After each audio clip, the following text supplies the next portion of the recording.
Hi, Kathy here from Kathy's Cute Creation. Today we're going to make a 3D flying geese block. Let's get started. Here's what the block looks like, and as you can tell, this lifts up. That's what makes this 3D, because it lifts up here in the middle. Okay, now I'm going to show you how to make it. To begin with, you're going to need a 5-inch square, 2 of them. So here's my 2 5-inch squares, which that's really easy if you buy some charm packs and you want to use them. This piece that becomes the middle, which is the goose,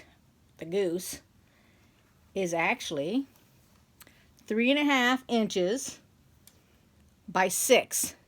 You fold it in half. You have it folded. You lay it at the top right-hand corner with the opening at the top. Sandwich them together so that all the right sides are together. I'm going to pin it so it doesn't separate while I'm sewing it.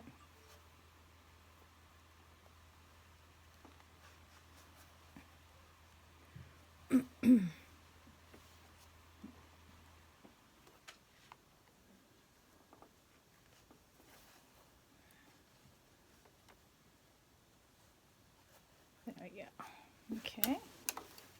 And you're going to use a 1/4 inch. You do not need to lock the ends.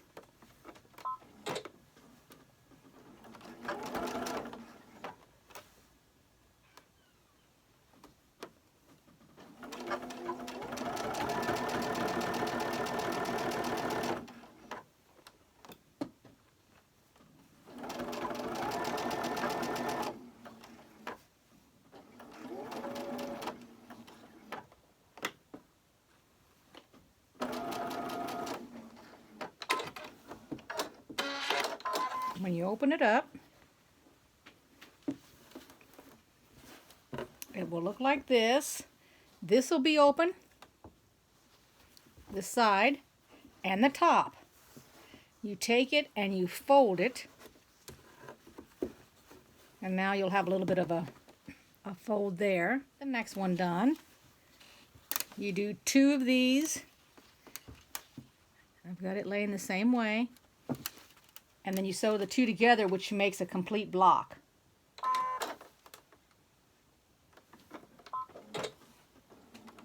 Whoops. My thread has come unthreaded.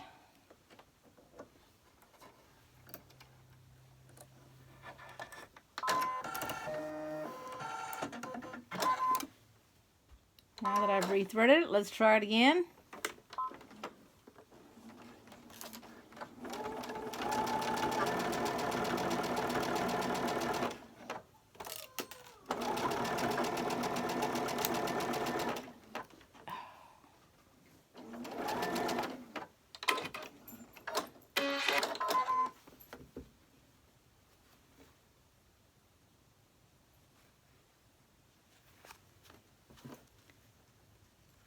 And there's the other one.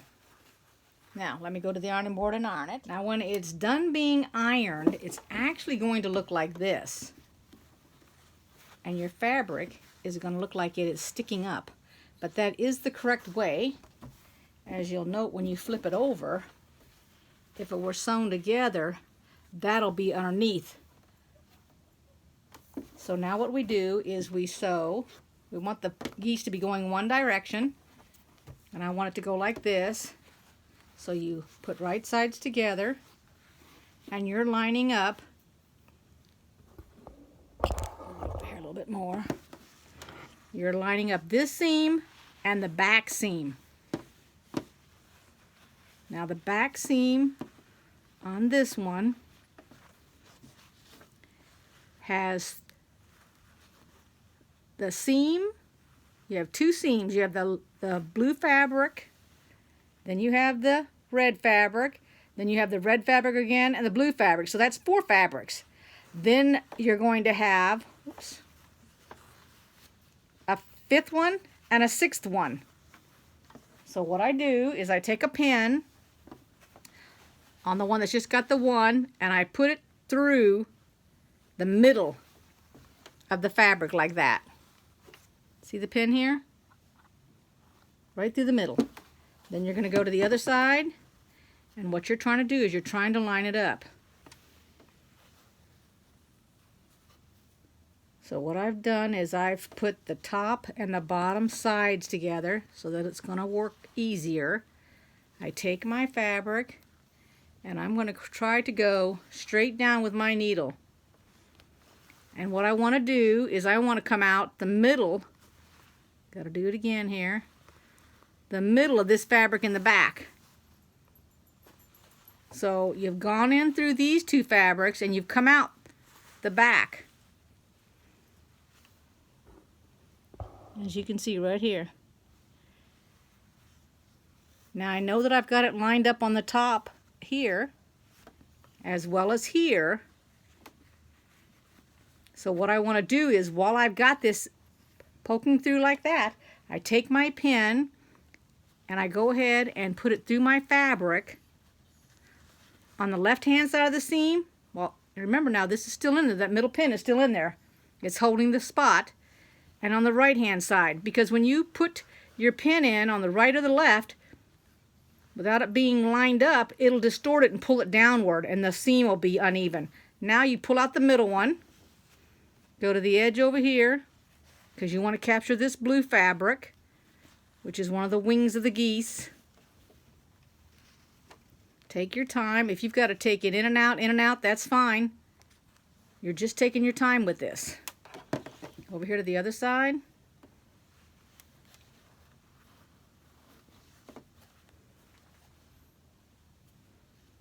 Pin the wing here and then pin the end. And then we're going to lay it down and take a look at it.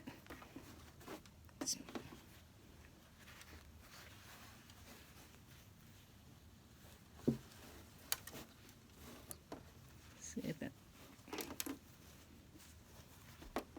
When you flip it over, you can see all the seams. Now, if it helps you, I didn't do this, but when you have it ironed and you have the fabric sticking out like this here, if you lay it down and put your ruler on it, you can cut all that off if you want to.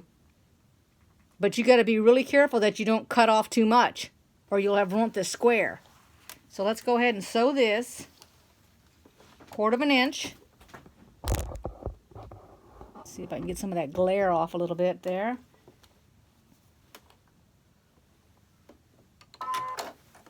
Get a little closer. And again, you do not need to lock it.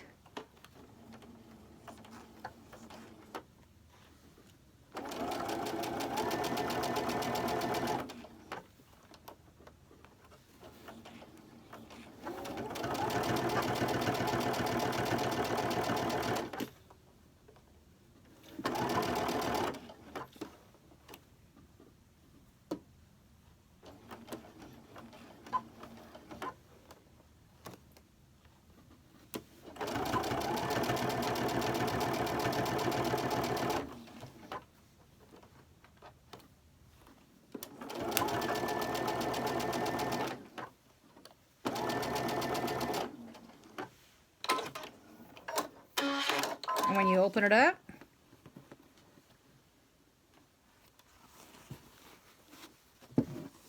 you can see that it's going like in formation. And then I'm going to show you some of them that I have sewn together. Here are 4 of them that I have together. And what you can do is you can take these. Here's the 2 that I did. And you can either have them going this way,